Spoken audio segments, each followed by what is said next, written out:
Hey, oh yeah, this is working, right? You can hear me? Cool. Okay, so I'm Walter. I'm a front-end developer at Xero in Auckland. That means I write a lot of JavaScript. Ian asked me to talk a couple of months ago, and I was like, okay, what could I talk about? I don't know. Maybe this will work. And I'm definitely experiencing this problem right now. But around that time, I'd also been ramping up my my efforts to do more JavaScript unit testing. So today I want to talk about how you do unit testing of JavaScript, focusing on the browser, because the browser is probably where it's like, okay, but how do I do that? Yeah, so if you go to this link here, lanyard.com, with this crazy SCF BMQ, that's the session coverage page for the session. If you just go to lanyard.com and search for Codemania, you'll find the event page. When there's a recording of this, that will be on here. When I upload my slides properly, that will be up here. There's currently a link there, which we'll talk about at the end of the presentation. If you want to tweet, give some feedback, use the hashtag JSTest. Also, remember, if you upload photos to Flickr with the hashtag Codemania, it might be worth your while. So, why do we want to test or unit test our JavaScript code? Maybe the biggest reason today is because we're starting to write more sophisticated applications. We have to maintain those applications.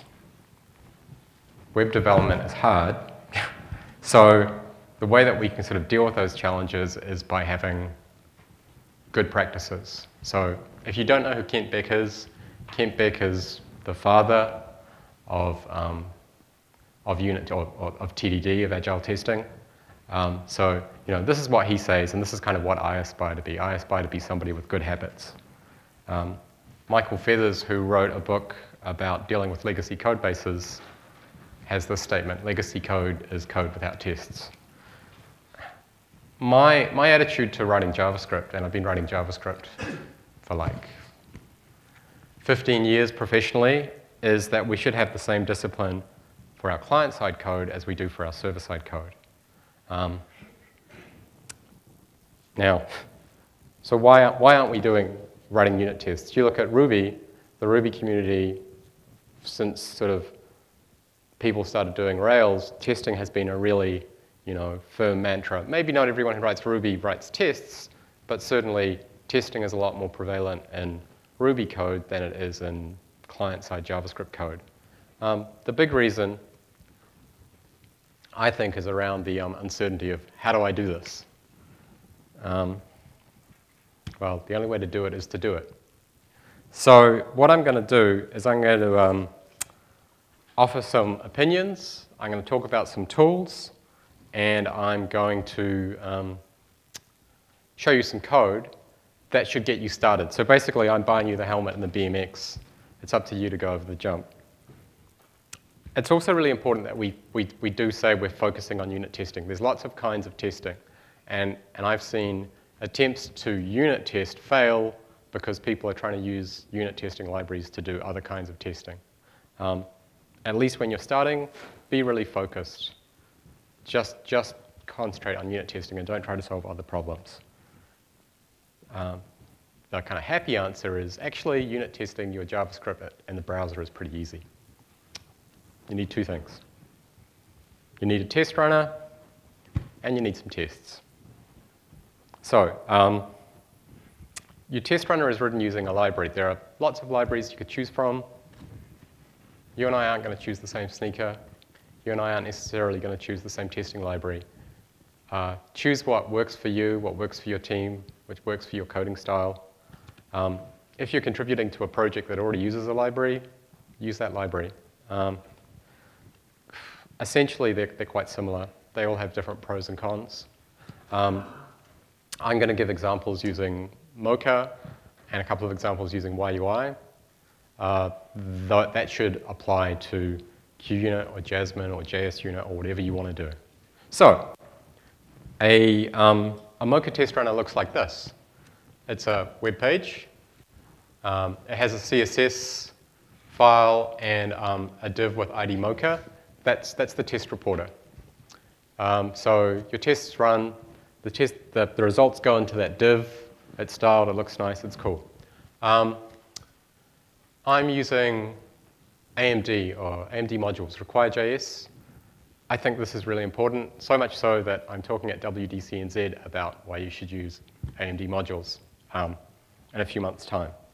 This really simplifies your test cases. That means you can use the same single test runner. So instead of opening a page for every single test or you just have one. And also Require deals with all your dependencies. So you don't have to do this really involved step of saying, I need to include this script file, and that depends on this, and the dependencies of that script file changed. You just go, bang, I need this module. It pulls it in. So that, I think, is a big win. And probably, if you've done some unit testing, but you haven't used modules, use modules. Then we have some setup code. We say, please use BDD style. Mocha's quite flexible like that. And what I'm doing here is I'm just pushing the names of my test modules into an array. Require.js basically works by saying, pass me an array of things that you need. It's asynchronous, so once that's done, it calls the callback. The callback is Mocha run. So basically, I could have one, I could have a million tests. It'll load them all, it'll load their dependencies, then it will run them. Simple. A test case looks like this.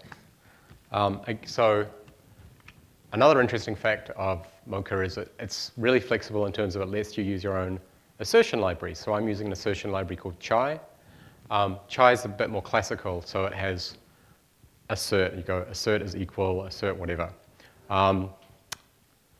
Other assertion libraries that Mocha supports are called should and expects, and they have more of a fluent API.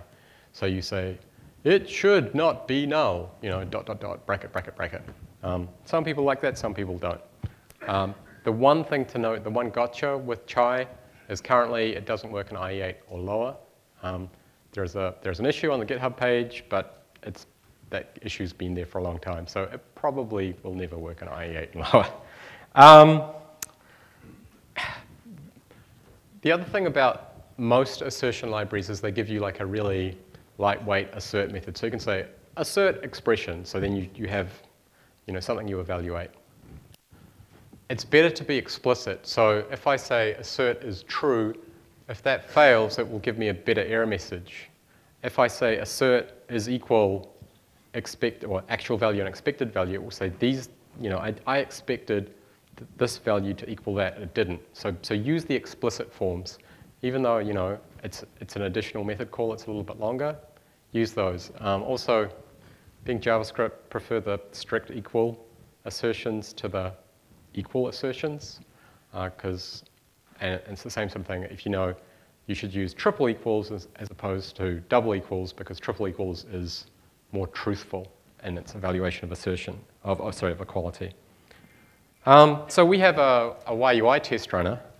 Now, there's a couple of reasons I'm showing you this. Number one, I want to show you that a different testing library is kind of, using a different testing library, the layout is pretty similar.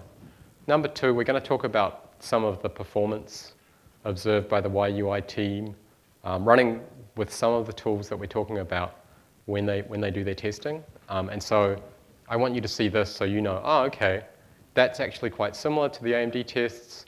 Therefore, I should be able to achieve these sorts of numbers. Possibly most significantly, the loader syntax is a little bit different, and that's just a historical thing. YUI came out with an asynchronous loader before AMD, and James Burke, who wrote Require, took a lot of ideas from YUI's loader, but then he's like, I don't like these things, so I'm going to change them. So yeah, we set up a console to log our output to. We push some tests to say you need to load these tests. Once you've loaded them all, in your callback you say I'd like to run the tests.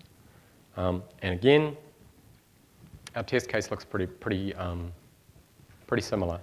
A couple of things. Again, this is my style. This is how I write my JavaScript. I write my JavaScript in strict mode, so with the use strict statement.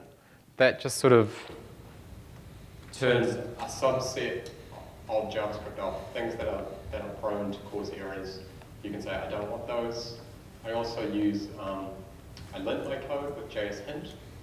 So that comment at the type is a directive to JS hint to say, there's a global variable called YUI.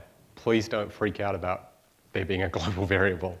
JS hint lets you actually configure project-wide settings. So I could actually have put, I'm using the global variable YUI or flicked on the YUI flag in my JS hint file.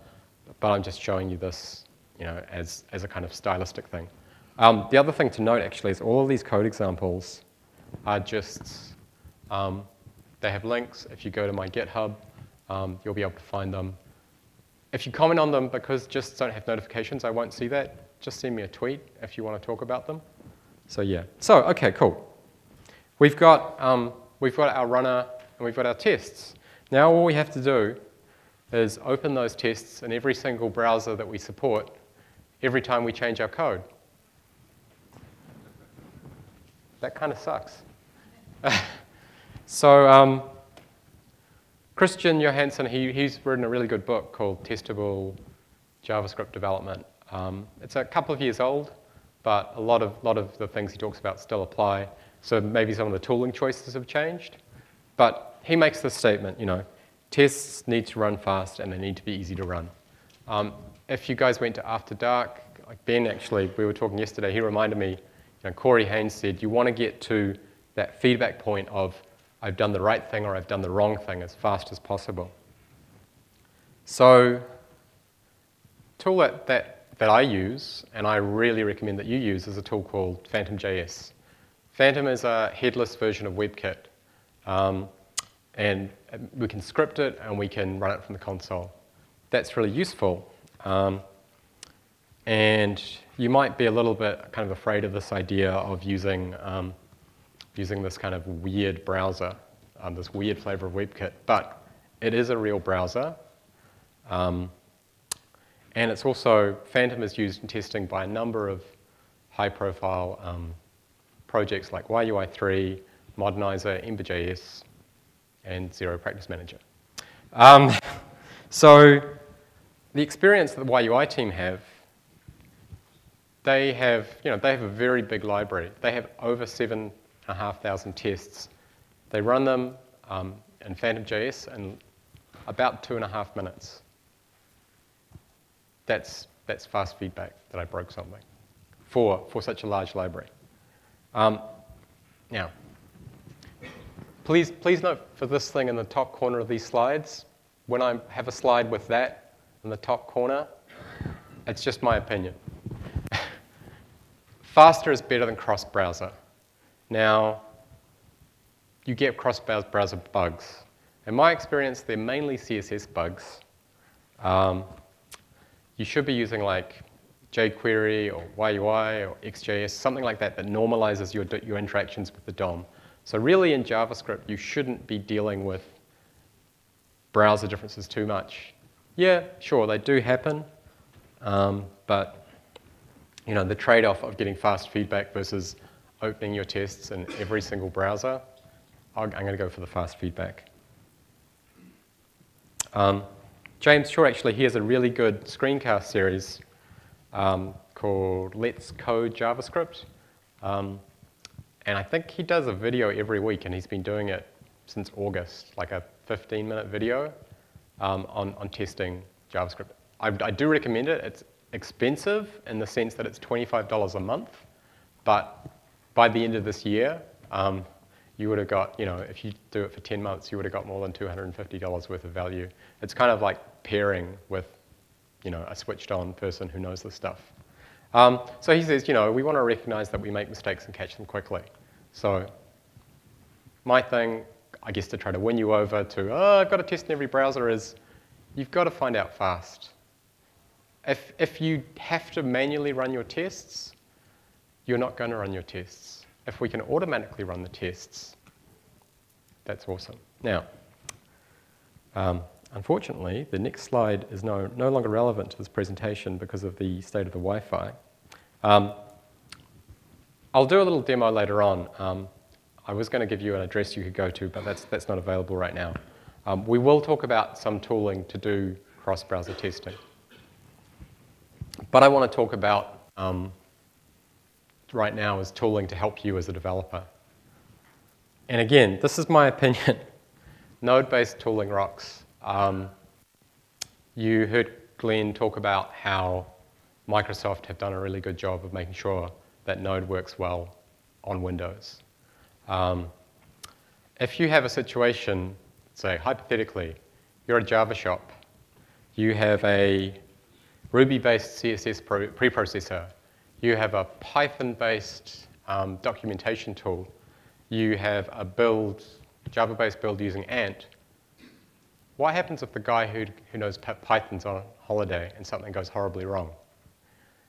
The real benefit for JavaScript developers of node-based tooling is it's in a familiar language. Now, there are a couple of other benefits. I guess the Ruby people are next door. But I did actually discuss this point with Brandon last night. And it's kind of a known problem with Ruby gems. My experience is like, install it on OS X, gem install, hooray. Install on Windows, copy some DLLs around, do this, do this, do this. Maybe it works, maybe it doesn't. So Node works really well cross-platform. Node is also really, really fast. So you might go, Java is faster than JavaScript. That's probably true.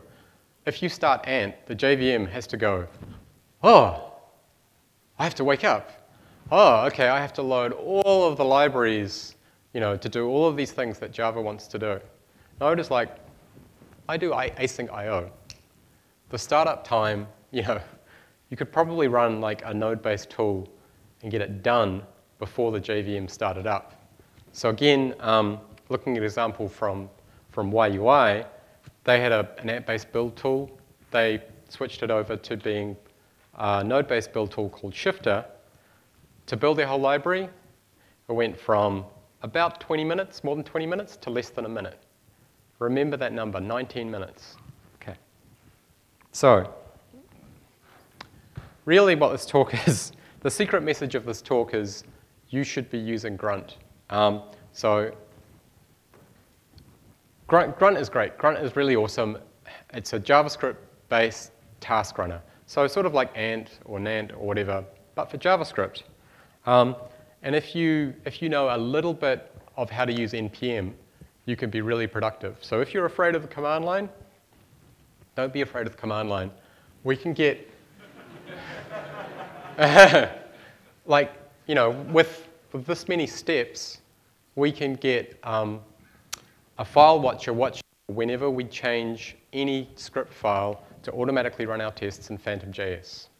So install Node. That's easy. It's just click, download, install. Now, then you want to install some Node modules. So NPM is the Node package manager. You've got a couple of options there. A couple of syntactical distinctions with the install that you probably need to know about. So install -g installs globally. On OS X or Unix, you probably have to sudo to do that. On Windows, just -g. If you have no -g, it installs locally, so in whichever folder you are, it installs it into a node_modules folder. And if you put --save dev and you have a package.json file, it will record that as a development dependency. So it will say dev dependencies Grunt, and I think the current version is 0.4.1. It'll do a little tilde, a little wildcard. So it will, when you say npm install, it will check for newer versions and download them. If you need to install a module at a particular version, use the @ symbol. I needed to do that because there was a bug in the version of the no wrapper for Phantom, which has now been resolved, but it's a good example of what you'd need to do. And then we want to install a couple of Grunt tasks. So they generally have the prefix grunt dash, just by convention. If you go to npm.org, search for packages, they have some good metadata. If you go to gruntjs.com and look at the plugins, you can search for most of the plugins. There are some plugins that for some reason don't appear in Grunt, but appear in npm. So, you know, we set up Grunt, we write a little Grunt file, which we'll look at in a second, and then we run Grunt. We're away, it's pretty easy. So over here, I've done that. Grunt's just sitting there watching, waiting for me to make some changes to things.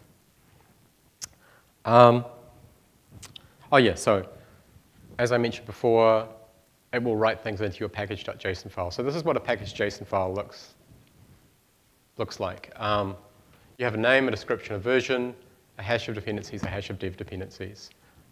So you don't check in your node modules folder, you just check this in, and then that's what goes into your repository. So if we wanted to write a simple Grunt file with a watcher, it looks like this. Basically, I'm saying down the bottom, my default task is run the mocker task, run the JS hint task, and then watch. So watch says when the files, which is that array there, when a change happens to those, I want you to run mocha and JS hint. So mocha says invoke my test runner.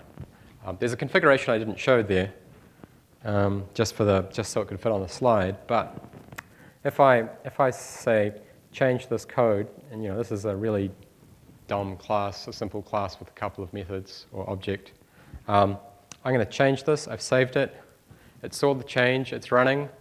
I have a nyan cat runner. I have a OSX notification. It tells me, it tells me that something went wrong straight away. If I'm at work, I have my headphones on. I'm playing music. It goes beep. Like I know that something went wrong. So that's really cool. We'll change that back so it's right. Nyan cat watches again, and it's all good. Oh. The other thing with Grunt is even if something's not necessarily a Grunt task, you can use the Grunt shell task to run other tasks. So Grover is a Phantom JS runner for YUI tests, and this is basically a really simple runner that says call the Grover task, pass it the options, and then when I come back, spit out success or failure messages. So why I think Phantom is okay is because it enables us to be fast. If we code to like an abstraction above the kind of DOM layer, we shouldn't have too many browser differences in our JavaScript code. I'm not a fan of browser monoculture at all. So I'm not saying only test your code in Chrome. What I'm saying is, run your unit tests quickly and get good feedback. So a slight tangent on jQuery. This is actually the same slide that Paul used, at least the background image.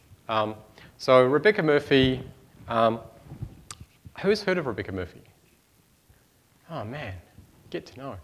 So Rebecca Murphy is a co-host of the jQuery podcast. She ran a jQuery training course called jQuery Essentials. Every sort of 2 or 3 times a year, she writes an incredibly seminal blog post on JavaScript. So this statement that she made, she gave this great presentation at JSConf a couple of years ago called the jQuery divide. Basically what she's saying is jQuery isn't enough. jQuery is the lowest level that you should be working at. Amy's going to probably touch on this some more, right? But what you want to be doing is you want to be writing to, I think, a higher level than I'm doing something with the DOM, I'm poking around with the DOM.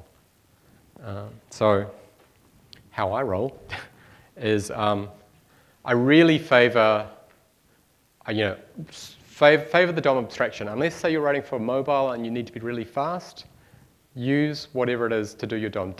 You don't need to go down to that level. And the DOM API, the native DOM API is kind of horrible. Custom events, I use custom events a lot. In Backbone, if you have a model object, it's basically a set of properties that fire events when things change. That's really powerful and that's really simple. Like, I mean, I think Backbone has its flaws, but Backbone is really amazing because it basically said, guys, here's 3 ideas that if you applied this to your jQuery code, it could be a whole lot better. And it's a tiny library that does that, and it sort of achieves the things that lots of bigger heavyweight libraries tried to achieve, but nobody could really get. On this sort of point about custom events and the DOM, I really strongly believe that DOM events aren't interesting moments. DOM events are like integration with the platform that you're working with. If you're working with a touch-based device, somebody's going to touch it. If you're working with a mouse-based device, somebody's going to click a mouse. You're really that's not your API, that's your hook. So when you receive a DOM API, that's the user saying, please, I would like to do this. Like, please, I'd like to sort. So you immediately should call out to, so translate the DOM properties into an API method. Don't do a lot in that event handler. And as a kind of an example of this, the other month or so, I wrote this touch-based drag and drop implementation. I did all the development on a desktop browser running Phantom. I didn't do any faking of DOM events. Some JavaScript libraries give you hooks to fake DOM events. They don't work that well, and it's kind of horrible. So kind of code to the next level up. Also, what I tend to do visually, no inline style changes, just flick on a CSS class or flick off a CSS class. So then you're saying, CSS, please make this visual change. I've turned a switch on that says, from that rule, cascade these changes. Okay, so we can do some more interesting things with our unit tests. One of the reasons that people like Mocha is it's pretty good at async. And JavaScript's pretty good at async. So basically, yeah, we actually didn't talk about that. That was a bit silly. When you have the way it's written is you have these kind of nested describe, it. So you say describe the object, describe the method, it should something. So that reads as simple.later or simple later should invoke the callback. So I'm just writing a test that says the callback fires. Now, one of the magic-y things that Mocha does is if in your function that you pass to done, you have you have a done parameter, or not a done, but another parameter, it's like, aha, that's a callback that has to be invoked. And I'll fail if that callback isn't invoked within a timeout. So it doesn't matter how simple.later is invoked, right? It doesn't matter about the implementation. What I'm saying is I want to assert that this callback happened, this asynchronous thing happened. There's a library called sign-on that Christian Johansson wrote, which provides spies, mocks, and some fake environments. So there's a fake timer. Say you want to do something where you put like a date stamp onto something. This is a kind of stupid example. And you want to say, add the current day. Now, the problem with that test is you'll have to rewrite your test code every day because the day will change. Instead, what you can do is hook into the underlying date object and say, set the date to this, and then afterwards you reset it. So if you do any JUnit or NUnit, whatever, this style should be familiar. Sign-on also has fake XML HTTP, and it has a slightly higher level abstraction called a fake server. So this method is going to make an HTTP request. By creating a fake server, basically, that never gets set, and by calling,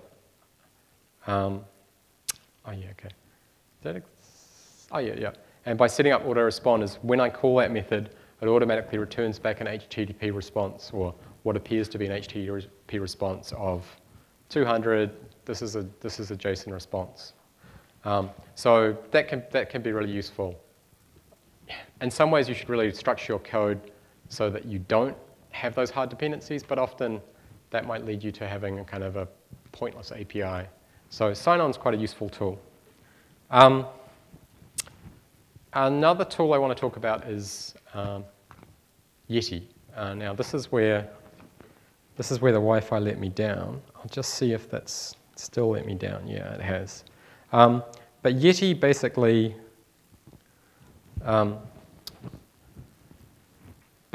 is a remote runner for tests. jQuery uses a thing called test swarm. There's a thing called Testacular, which I think got renamed Karma. There's a thing called JS Test Driver. They all basically do the same thing. If we had good internet here, which actually maybe we could do with my IP address, but anyway, if we had good internet here, you could all connect with your devices and you'd see a page like this. Over here, my Yeti agent is like, somebody's connected to me. So if I go bang, it runs the tests and it gets the responses back. So again, YUI are using this to test against lots of devices. That's what, conceptually, there's a really similar thing that jQuery do with test swarm. So I think that's a better way of doing device tests. Like you could hook that into some sort of nightly process, or just like get everyone to have a tab open sitting there pointing to your Yeti hub. That way you can get the feedback. I think you don't need that feedback as quickly as you need the local developer feedback, but that's a way you can address that and push those tests out to other browsers. Okay, so I talked about linting. Linting solves a lot of errors, and it's kind of funny, right? With a watcher, you can watch your file changes and you get these errors. It's almost like compiling your code. So JS hint lets you tells you about unused variables. So in this case where I did this test-driven thing for touch, drag, and drop, it worked, and then I basically went through and just cut out all the lint errors that I had. And but my tests always passed, and my code just got smaller and smaller and smaller. And it was really nice to be able to do that. There's a tool, that's John Squire, he's old now. There's a tool by Merrick Christensen called Squire, which helps you do injection for AMD modules. Because JavaScript's so dynamic, you could probably get away without that, but that's a tool that you might find useful. There's a tool called Istanbul, which does code coverage. So the famous saying about JS lint, which is sort of the stricter alternative to JS hint, is JS lint will hurt your feelings. Dav Glass from the YUI team says, if you think JS lint will hurt your feelings, Istanbul will really hurt your feelings. There's a tool called Groundskeeper, hidden link there. It will strip out debugger and console statements. You could add all of these tools into your Grunt-based workflow, and it suddenly becomes very easy to produce production code that's tested, production code that has great metrics. So what to test? There's this temptation to say, we have to get 100% coverage. Kent Beck, who's somebody you should probably respect in this kind of area, says, no, you don't. So I think the full-blown statement of this is he's like, I test to get level of confidence. That's probably higher than most people's test coverage, but it's certainly not 100%. The other thing, who doesn't have QA where they work? Okay, oh man, okay. So you do QA yourself? Okay. That might be easier to work with yourself. So there are different kinds of testing, right? And recognize the roles, so everyone's responsible for quality, but recognize that There are some things that you can be really good at, you can contribute to the quality, and there are some things that QA can. So if you've got a good suite of tests, it should help your QA be more confident in what you do. The number one phrase that say project or product managers or people who are trying to deliver software hate to hear is, we have to do a regression test. So I think, say, Xero Personal has a 6-week regression test time period, like to do a full regression test. You don't want every change you make to require 6 weeks worth of testing. So you've got to build up their confidence. The other thing is that QA teams love automated testing tools like Selenium. The really important thing is if they decide to go, okay, we're going to write some test cases around your code, get them to talk to you about what they're testing.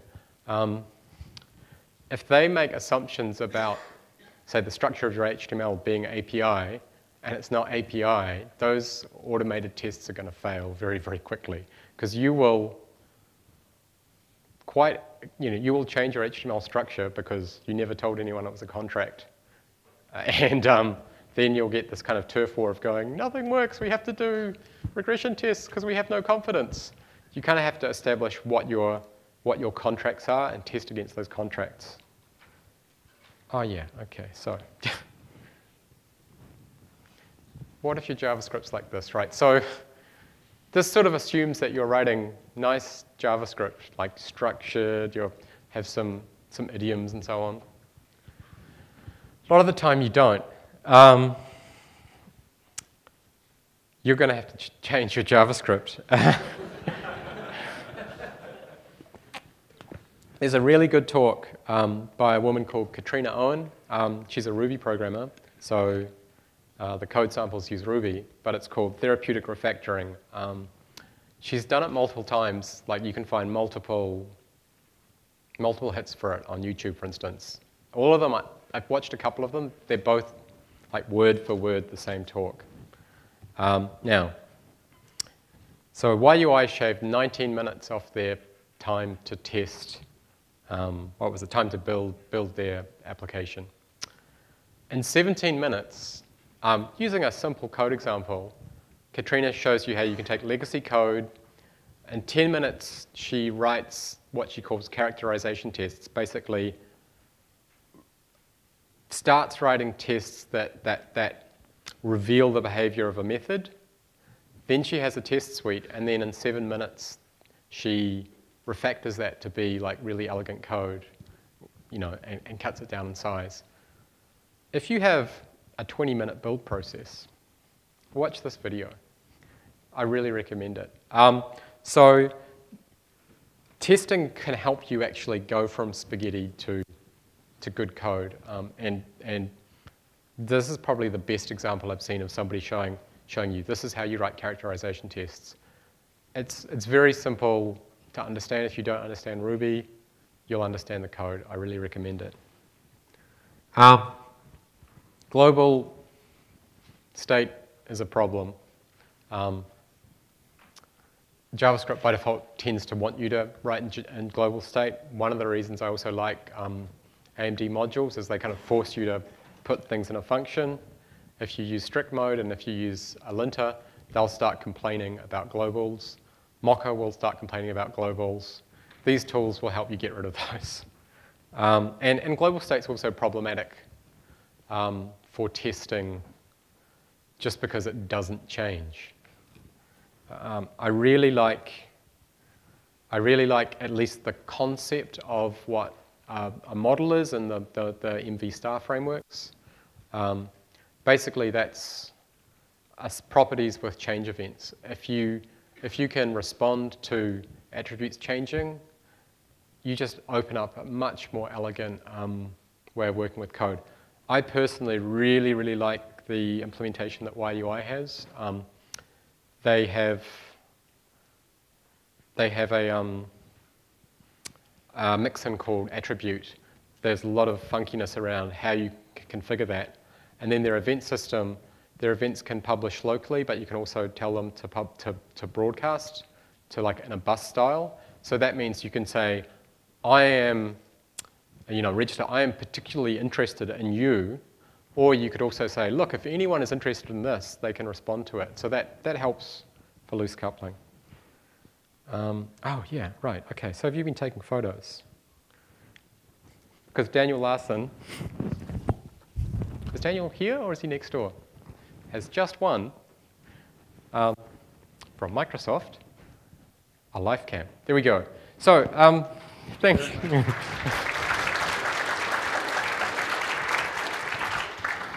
The reason that we were able to do this is I actually wrote this presentation thing.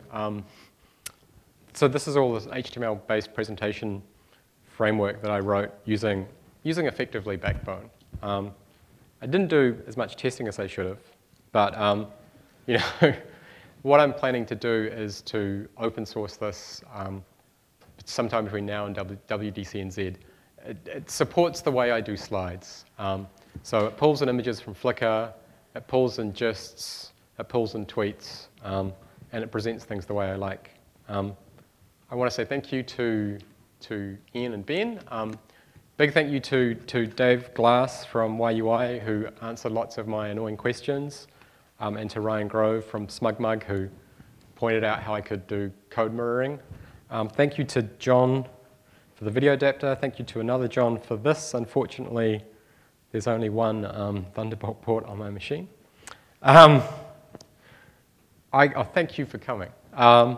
I've created a GitHub project called JS Testing Boilerplate, which basically summarizes the practices here. If you're interested, it should be kind of a quick start project. You could like fork it, and you could use, the things that I've talked about here. Please raise issues if you want to. I'm really interested in taking it and seeing where it goes. I want to start to add a lot of the kind of build and production tooling in there as well. I work for Xero. It's very important for me to tell you that we also are hiring developers in Auckland. So we've been doing development in Auckland for just over a year and a half. And we still get people going, huh? You guys do development in Auckland? We are looking for good developers. Please come and see somebody in a shirt or go to our website. I'm an organizer of the Auckland JavaScript meetup. If you go to meetup.com/AucklandJS, you can sign up for our next meetup. There is a fee. The fee is actually a really good thing because we don't get people RSVPing and they're not showing up. So we put on beer, we put on food, and we have a good time. There's going to be lightning talks. So if you do a lightning talk, I'll refund you. If you ever talk, I'll refund your attendance. Hopefully we can do one a month up until about November. I'm talking at WDC and Z about modules, and I think modules are really important, and you should go and see that. The main reason I wrote this framework is because doing attributions for photos is really hard work. So it took me 5 minutes to do this. I was very happy. And if you want to tweet me, that's me. Thank you.